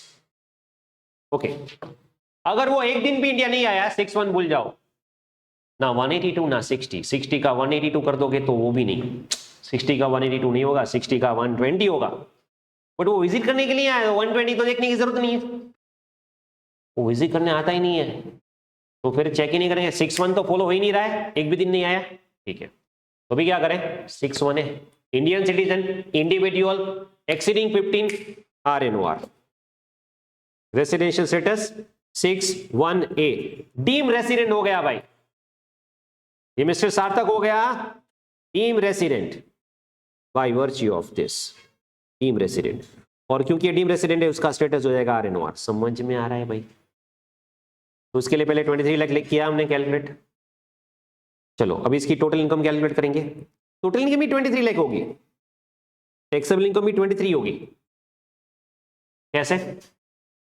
देखो यहां पे 15 से क्रॉस हो गए 23 लाख, ये उन्होंने पहले जो कैलकुलेट किया ना वो 23 लाख यहां पे कैलकुलेट किया, हैविंग टोटल इनकम ऐसा करके मेरे जैसे 5 10 23 हो गया। यस, फिर RNOR है, अभी RNOR को कितना टैक्सेबल होगा? Foreign income not taxable, in India taxable, in India taxable, foreign income but setup क्या है इंडिया में, वो RNOR को टैक्सेबल है, हाँ है, हाँ है, तो फिर ये इनकम होगी 23 लाख। पहला ये आंसर क्लियर है, फर्स्ट आंसर, अभी मैंने सिर्फ फर्स्ट आंसर दिया, RNOR और टैक्सेबल इनकम होगी 23 लाख।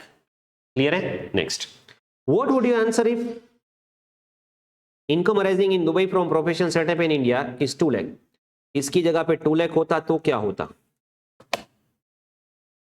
तो 5 8 13 to 15 है, एग्जैक्टली 15।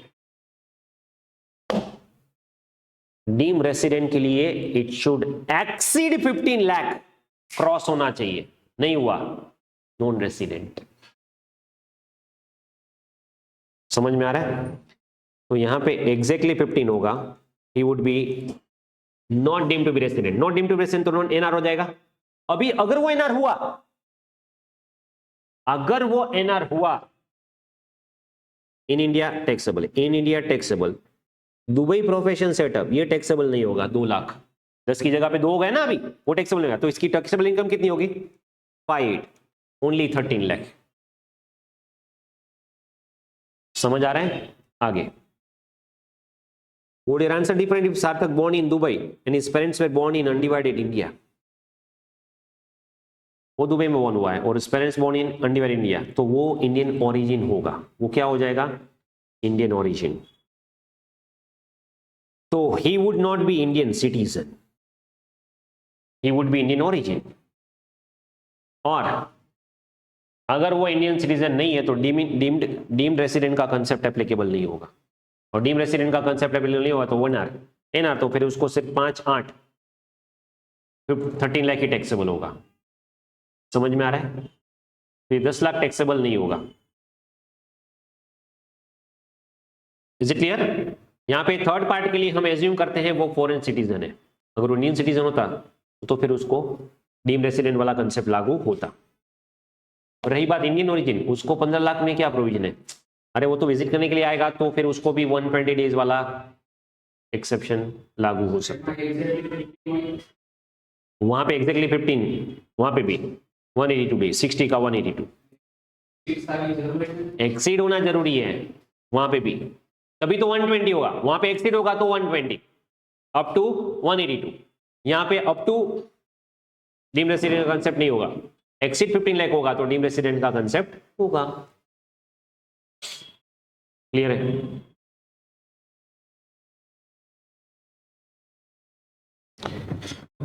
और ये देखो कंसेक्यूटिवली मई 22, नवंबर 22, मई 23, हर बार वही वो 15 लाख 15 लाख 15 लाख कंसेप्ट, जैसे नया आया वही पूछना शुरू कर दिया। मई 23,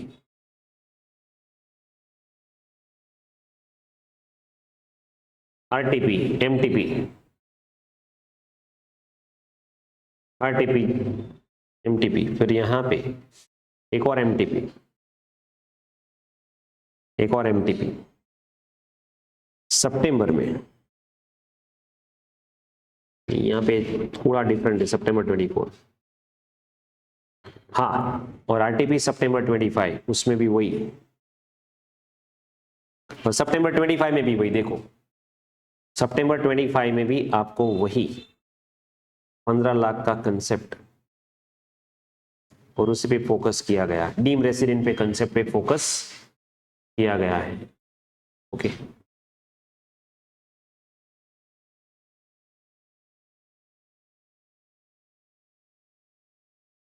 Hmm. 37. Mr. Jaychand, Indian citizen, left India for employment X in country X on 5th June 17. He regularly visit India and stayed 60 days in every previous year. तो क्या फर्क पड़ेगा भाई, 60 60 60 60 320।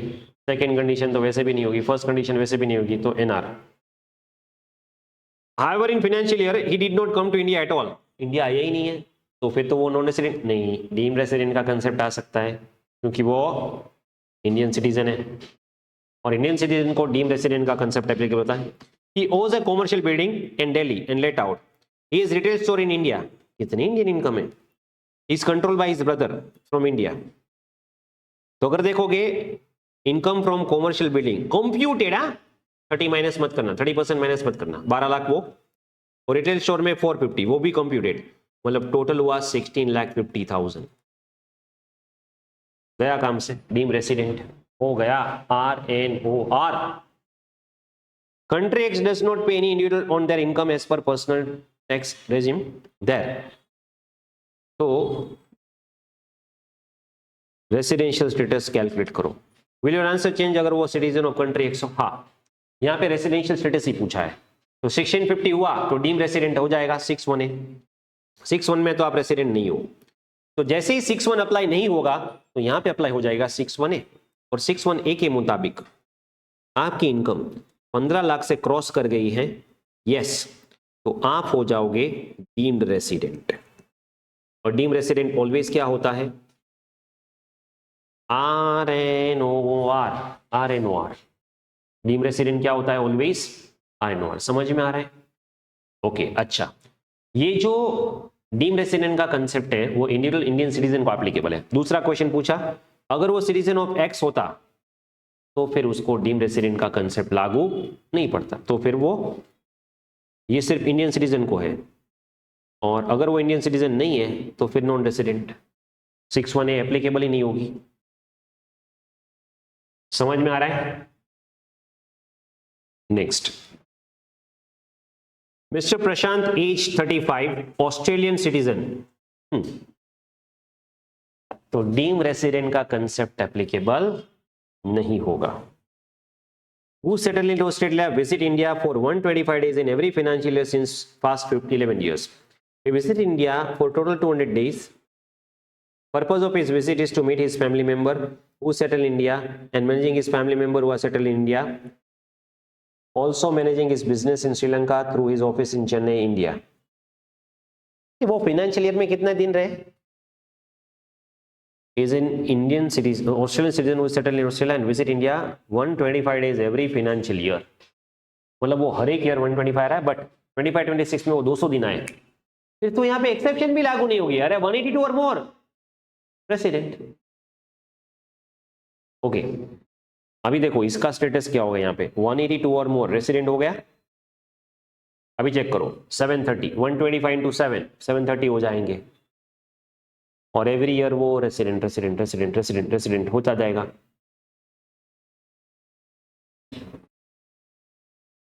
उसको एक्सेप्शन लागू नहीं होगा, वो ऑस्ट्रेलियन सिटीजन है। 125 सेकेंड कंडीशन 60 डेज, मतलब वो ROR हो गया भाई। क्या हुआ? वो ROR हो गया ना,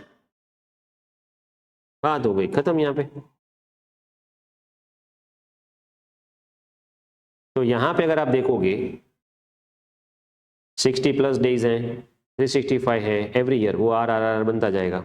सेकेंड कंडीशन भी फुलफिल कर रहा है, ROR। तो इसका स्टेटस है भाई ROR।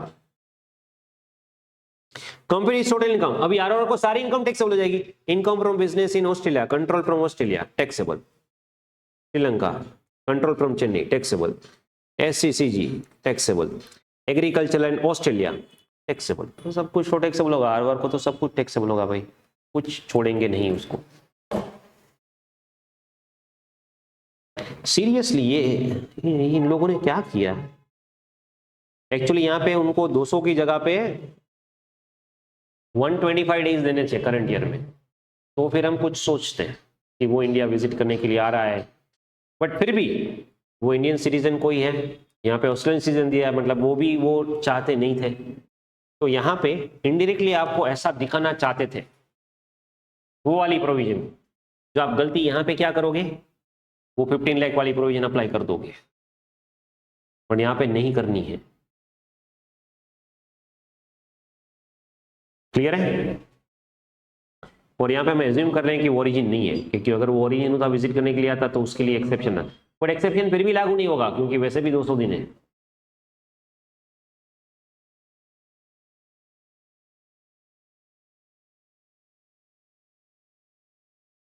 यहाँ पे तो 200 डेज ही लिखा ना, the purpose of visit is to meet family, he visited India for a total period of 200 days during,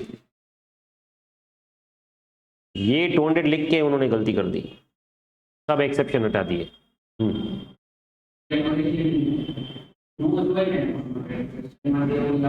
हाँ मतलब क्वेश्चन में तो दिया ही नहीं है, तो फिर there is no question of assuming Indian origin है नहीं है। 39 तो पहले ही कर लिया था। 40 क्या करना है, रेजिडेंशियल सेटल और टोटल इनकम, यहाँ पे shift out optional tax regime. देखो यहाँ पे ऑप्शनल टैक्स रेजिम क्यों जरूरी है, क्योंकि एटीसी में दिया है आपको, तो ये माइनस करोगे ना। चलो यहाँ पे इंडियन सिटीजन है, यस यस यस, और 121 डेज के लिए वो आई है, वो आगे हमने जो क्वेश्चन दिया था ना, ऐसा ही क्वेश्चन है। देखो तो पहले वो सोर्स जान लेते हैं, सोर्स जान लेते हैं। UAE no, India yes, India yes, setup in India yes, तो 7-5, अभी यहाँ पे आप 12 और ये मिला के 14 लाख, और उसमें से 1 लाख माइनस करोगे तो 13 लाख, नहीं होगा। अभी कुछ student as I said genius क्या करेंगे, एलआईसी को भी 1 लाख ऐड कर देंगे, बोले 15, तो ये मत करना, और 15 भी नहीं होगा, नहीं बट वहां पे वो गलती भी करेंगे ना, ये 1 लाख की गलती की तो 15 लाख की गलती तो करेंगे करेंगे, एक्सीड वाले तो भूल जाएंगे। 13 लाख हो रहा है, तो मतलब यहाँ पे ये 121 डेज एप्लीकेबल नहीं होगा। 182 नॉन रेसिडेंट है, तो अब इसका स्टेटस मिल गया ना, नॉन रेसिडेंट स्टेटस क्या हो गया इसका,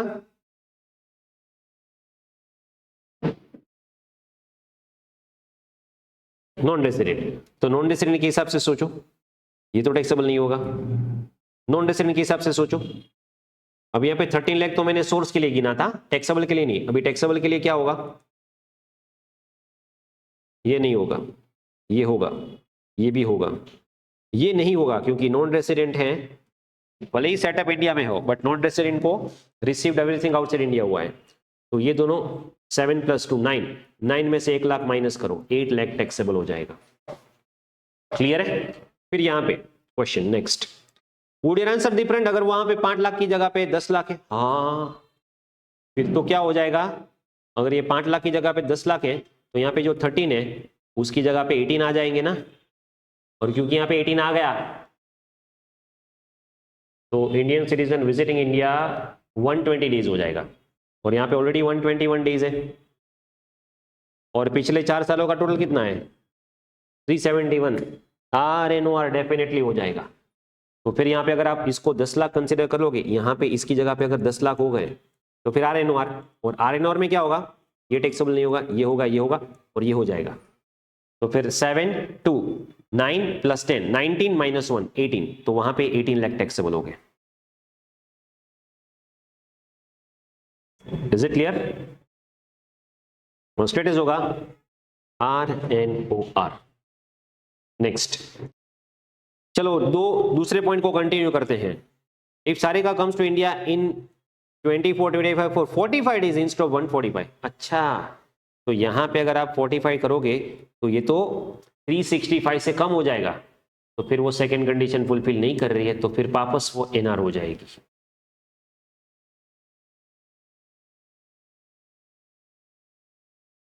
अभी यहाँ पे आप क्या गलती करोगे, एनआर हो जाएगी, वो एनआर होगी 6-1 में,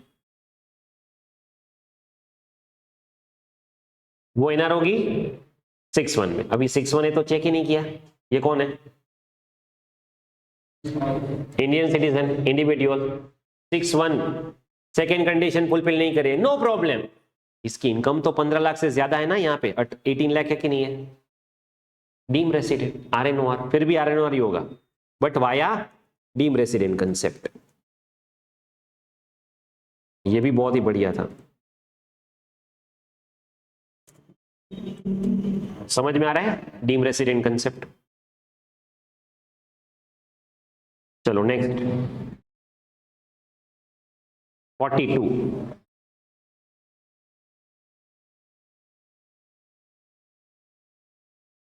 चलो ये तो नॉर्मल सम है।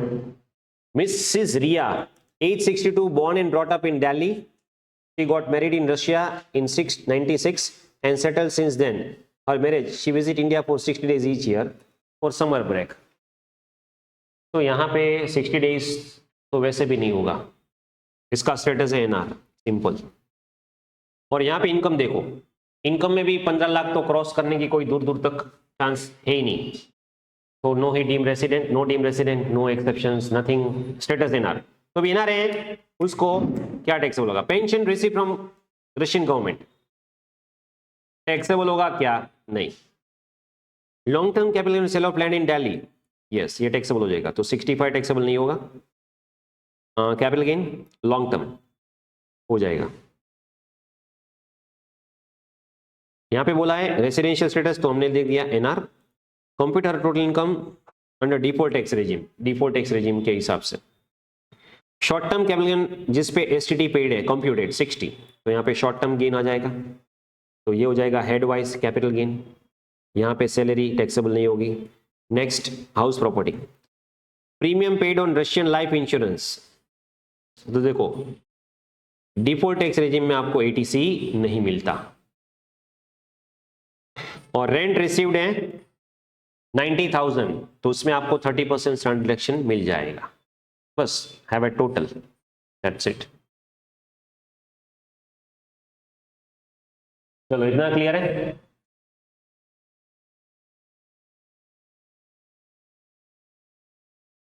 नेक्स्ट यहां पे अगर आप देखोगे 913 को मिक्स किया, Mrs Sudesh citizen of India serving ministry of finance in India, transfer to Indian embassy UK. देखो यूके की इंडियन एम्बेसी में ट्रांसफर किया गया है इसको, तो Indian citizen receiving salary from government of India, salary will B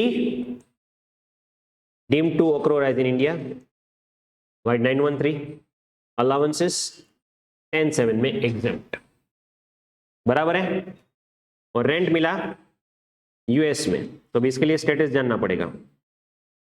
Suresh did not come to India during financial year, तो बात हो गई खत्म, वो इंडिया कभी आया ही नहीं है, तो एनआर हो जाएगा। यहाँ पे 26, 27, 25, 26 ईयर चेंज करना रह गया, पता नहीं क्यों। हाँ, तो यहाँ पे अगर आप देखोगे सैलरी क्या हो जाएगी 925, और ये salary from government of India आपको दिया है, आई हैव अ डाउट,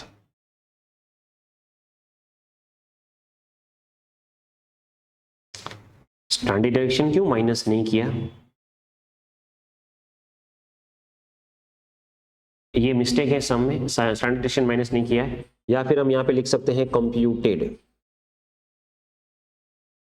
ऐसा लिख दो, चलो तो फिर ये करेक्ट हो जाएगा। वरना अगर आपको सैलरी मिली है तो आपको स्टैंडर्ड डिडक्शन माइनस करना पड़ेगा, वो नहीं किया उन्होंने। सॉरी किया है, यस दैट्स व्हाट। हाँ मैं सोच रहा था करना था, चाहिए था, बट देखो यहाँ पे इन्होंने लास्ट में किया है, ग्रोस सैलरी अलाउंस एग्जाम्प्ट है, और फिर देखो स्टैंडर्ड डिडक्शन माइनस किया है, गलती नहीं है, सही है। तो ये 850 आपकी सैलरी हो गई, समझ में आ रहा है। और फिर रेंट तो ये तो आप एनआर हो तो आपको टैक्सेबल नहीं होगा क्योंकि ये फॉरेन में मिला है, तो आपकी सैलरी इनकम 850 टैक्सेबल हो जाएगी। चलो, इज दिस क्लियर? सिंपल है। September 24, illustration 44.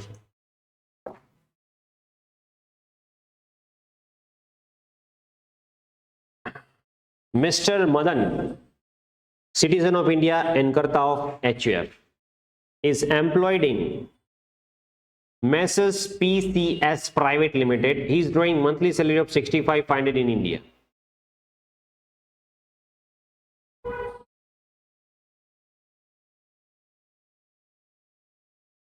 ठीक है।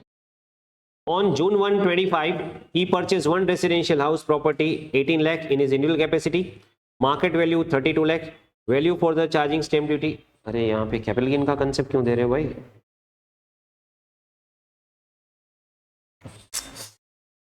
ये यहाँ पे लेके गलती कर दी। नहीं, नो प्रॉब्लम,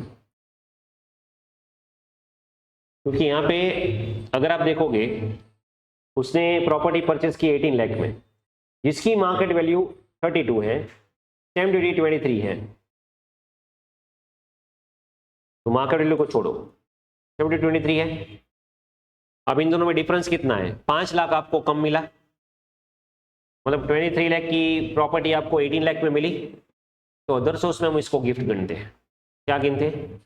अगर 23 लाख स्टैम्प ड्यूटी वैल्यू वाली प्रॉपर्टी अगर आपको 18 लाख में मिली, मतलब 5 लाख आपके कम लिए ना, तो 5 लाख आपका क्या हो जाएगा? गिफ्ट, अदर सोर्स में टैक्सेबल।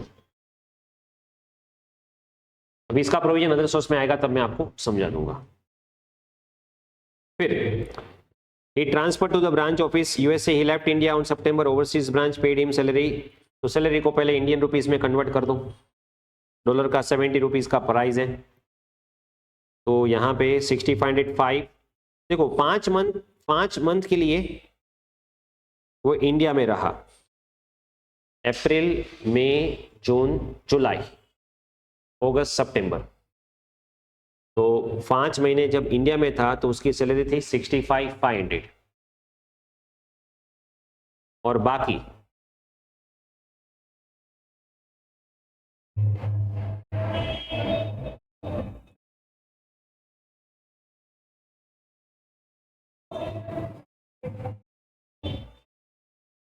इंडिया के बाहर वो 99 डेज गया, 201 डेज गया इन रिस्पेक्टिव प्रीवियस ईयर। जनवरी से लेके वो 15 डेज तक प्रोजेक्ट में था और उसको 15 दिन की सैलरी मिली, 15 दिन की सैलरी। और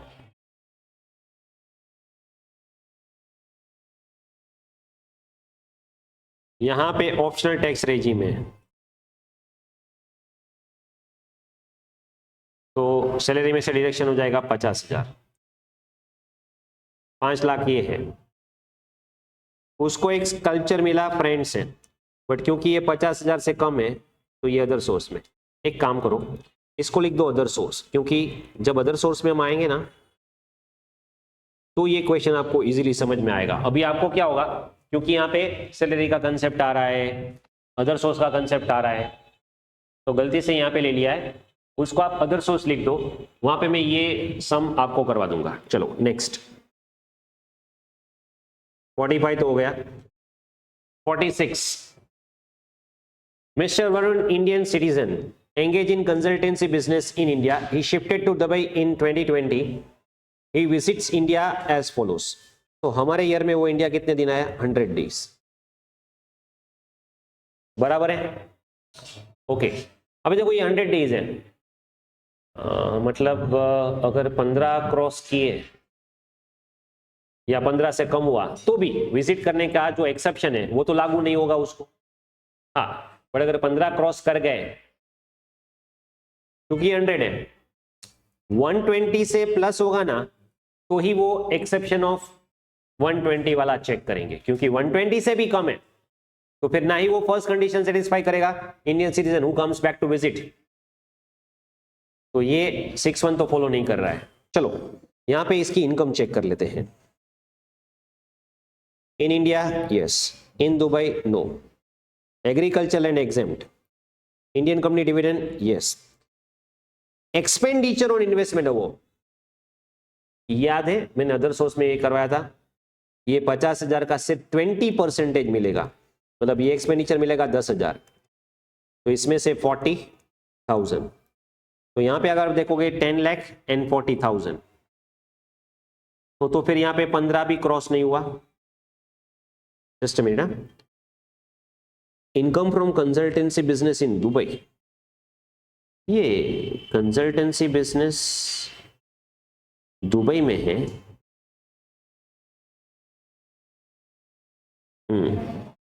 यहां पे आपको इनडायरेक्ट हिंट दे दी है। Mister Varun, Indian citizen, engage in consultancy business in India. Setup कहां पे किया? क्या इनडायरेक्ट और हिडन हिंट दी है आपको? ही शिफ्टेड टू दुबई इन 2020।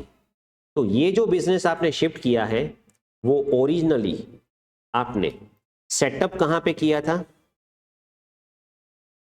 तो वो सोर्स कैलकुलेट करेंगे तब उसको मुझे ध्यान में लेना होगा। यस, तो 10, 4 और 40, क्योंकि 15 क्रॉस नहीं कर रहे हैं तो डीम रेसिडेंट भी नहीं होगा, तो इसका स्टेटस होगा एनआर। चलो पहले ये एनआर है वो क्लियर है। नेक्स्ट, अभी वो एनआर है तो सिर्फ ये 10 लाख और 40,000 टैक्सेबल होगा, ये 4 लाख टैक्सेबल नहीं होगा, भले ही सेटअप इंडिया में हो। समझ में आ रहा है? अगर वहां पे 5 लाख दिया होता तो बात कुछ और होती, यहां पे 5 लाख दिया होता तो बात कुछ और होती। तो 15 क्रॉस कर लेते तो डीम रेसिडेंट आरएनओआर, और आरएनओआर को ये सेटअप पे टैक्स लगता। चलो नेक्स्ट, 47 सितंबर 25 का ये क्वेश्चन है। Again Shweta, Indian citizen, chartered accountant, working partner in Shweta and Varun associate, setup in Chennai. Profession setup in Chennai. इसकी हिंट को आरटीपी सितंबर में हिंट दे दी थी कि हम ऐसा सेटअप वाला यूज करेंगे, यहां पे यूज किया उसी एटम में। She visit foreign country a quite often and provide services in her individual capacity. In country A, she is not subject to any tax. The detail of income is as follows. Remuneration from firm in India 16 lakh. Deductible while computing income of firm. देखो, अगर आपको जो remuneration मिल रहा है partnership firm में, ऐसा होता है पार्टनर को जो रेम्यूनरेशन मिलेगा वो टैक्सेबल पार्टनर को होगा, फर्म को डिडक्टिबल होगा। फर्म को जितना डिडक्टिबल होगा पार्टनर को उतना ही टैक्सेबल होगा। तो यहां पे क्या लिखा है? ये इनकम फर्म को डिडक्टिबल है, मतलब ये इनकम श्वेता को टैक्सेबल है। समझ में आ रहा है? Remuneration from firm taxable in the individual capacity. Income receive from providing services in country A, receive in bank in country A. ये तो फॉरेन हुआ, ये तो फॉरेन हुआ ना। Dividend in country A, receive in bank the country A, setup in country A but control from Chennai, 7 lakh ही आ जाएगा। तो यहां पे 16 + 7 ये सोर्स होगा। अभी ये 15 से ज्यादा है, क्योंकि ये 15 से ज्यादा है तो उसने विजिट कितने दिन किया वो कुछ दिया है। सी डिड नॉट विजिट इंडिया। अच्छा, विजिट ही नहीं किया तो 61 नहीं आएगा। 61 ये तो आ जाएगा ना, 15 क्रॉस कर गए आरएनओआर, तो यहां पे स्टेटस होएगा आरएनओआर। समझ में आ रहा है? नेक्स्ट, अगर उसने 200 दिन एवरी ईयर विजिट किया होता फिर तो बात हो गई खत्म। आरओआर डिमिंग क्यों देखे, स्टेट हो रहा है आरओआर, और आरओआर हो जाएगा तो सारी इनकम जितनी भी यहां पे दी है सब कुछ टैक्सेबल हो जाएगा। Every income will be taxable. ROR ये क्या बन गई? आरओआर, तो सब कुछ टैक्सेबल हो जाएगा। समझ में आ रहा है? और she did not visit India in 15-16, her income from profession is 4 lakh instead of 16। तो अगर वहां पे 4 लाख होता तो 4 + 7 11, तो 11 ही होता, तो 15 लाख से क्रॉस नहीं करते तो वो नॉन रेसिडेंट बनती, और नॉन रेसिडेंट बनती तो उसको टैक्सेबल होता सिर्फ 4 लाख। 7 लाख भी नहीं।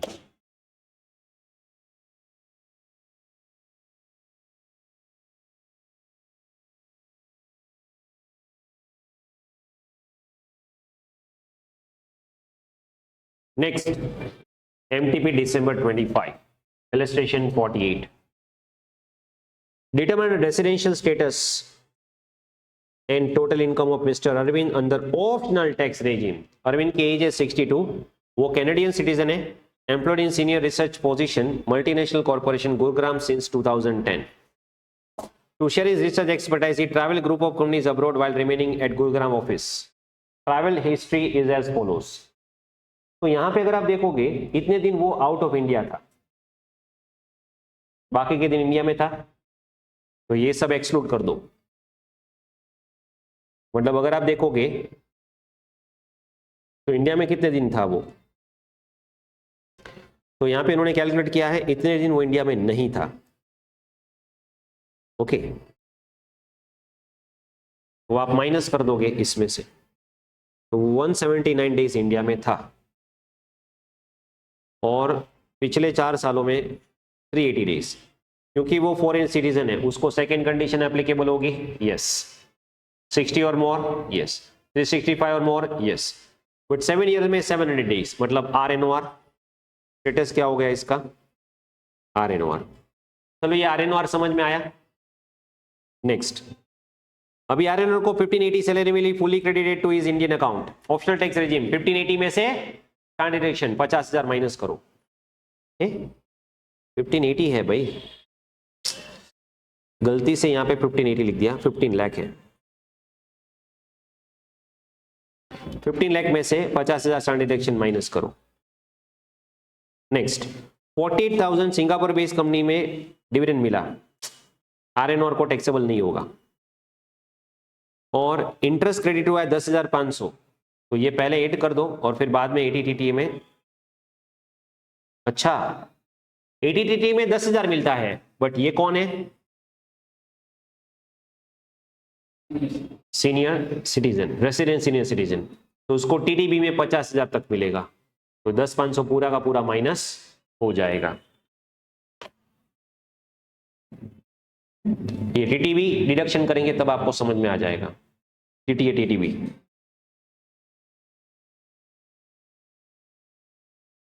चलो ये क्वेश्चन आप ट्राई करना, बाद में मैं करूँगा। तो अभी आपको ट्राई क्या करना है, ये क्वेश्चन ट्राई करना है, फिर पूरा का पूरा होम असाइनमेंट ट्राई करके आना है, और फिर हम होम असाइनमेंट MCQ सब सॉल्व करेंगे।